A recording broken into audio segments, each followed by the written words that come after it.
Hello मेरे प्यारे साथियों, आप सबका स्वागत है आपका अपना चैनल पाठशाला बाई मोहित। जैसा कि हम लोग वर्णमाला आज भाग 2 पढ़ेंगे। पहला भाग हम लोग पढ़ चुके हैं, आज भाग 2 पढ़ेंगे और कुछ टॉपिक रह गए थे और जो मोस्ट इम्पॉर्टेंट क्वेश्चन अक्सर एग्जाम में देखे गए हैं, ये वो क्वेश्चन सिलेक्टिव दिए गए जो एग्जाम में कम से कम 5 से 7 बार पूछ चुका है। ठीक है, तो बिना किसी देरी के हम लोग स्टार्ट करते हैं क्लास को।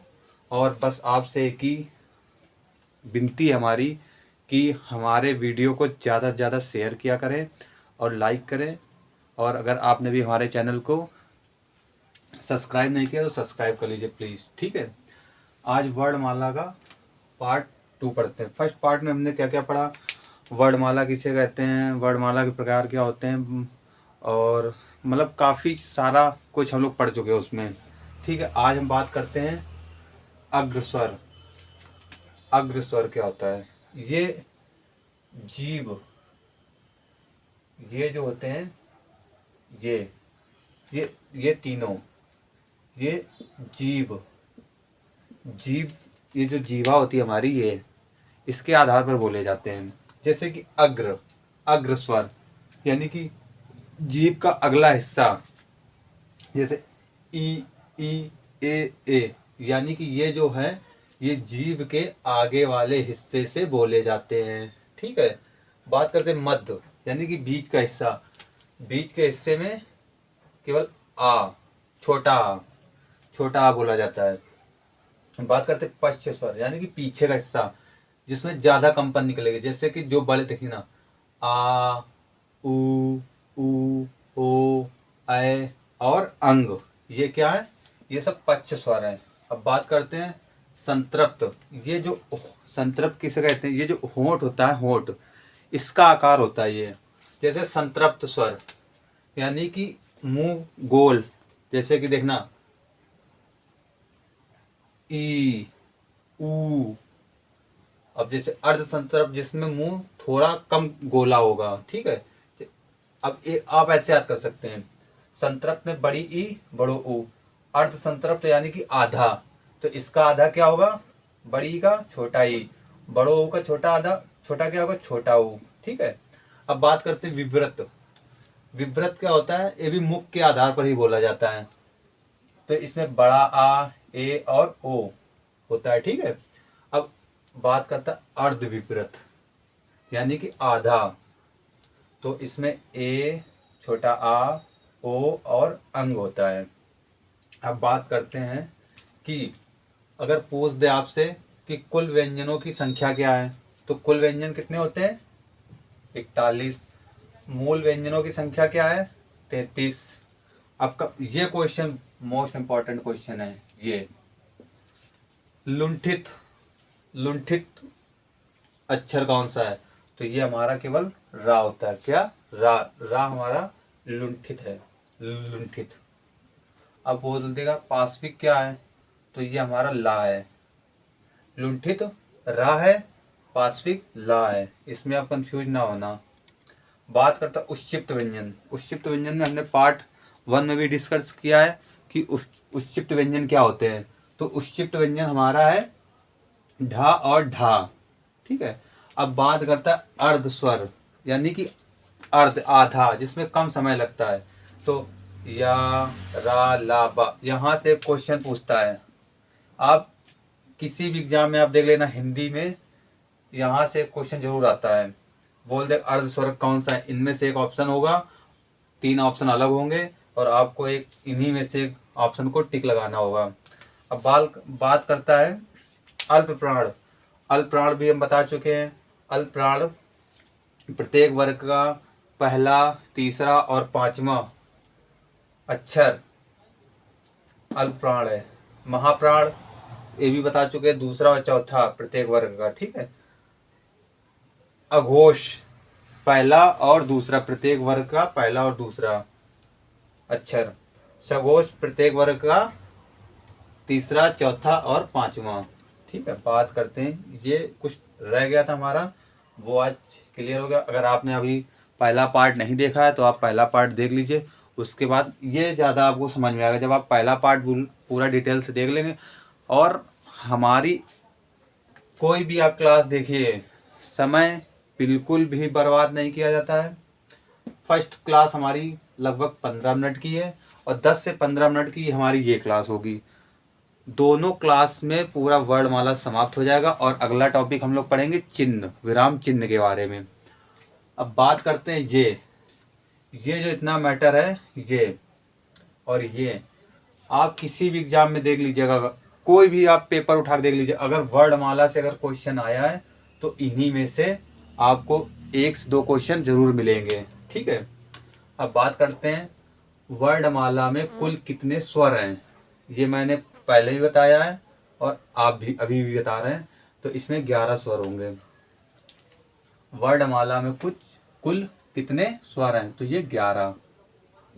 ठीक है, अब पूछते भाषा की सबसे छोटी इकाई, मोस्ट इंपॉर्टेंट क्वेश्चन, ये मोस्ट इंपॉर्टेंट, बहुत पूछता है एग्जाम में।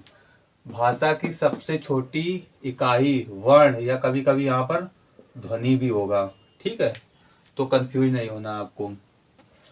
अब बात करते हैं हिंदी में कुल कितने वर्णों की संख्या है। हिंदी में कुल कितने वर्ण हैं, तो 52।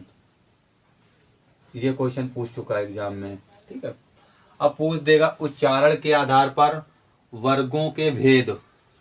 उच्चारण के आधार पर वर्गों के भेद ये होंगे 2। अब दीर्घ स्वरों की संख्या कितनी है, तो हमारे दीर्घ स्वरों की संख्या 7 है।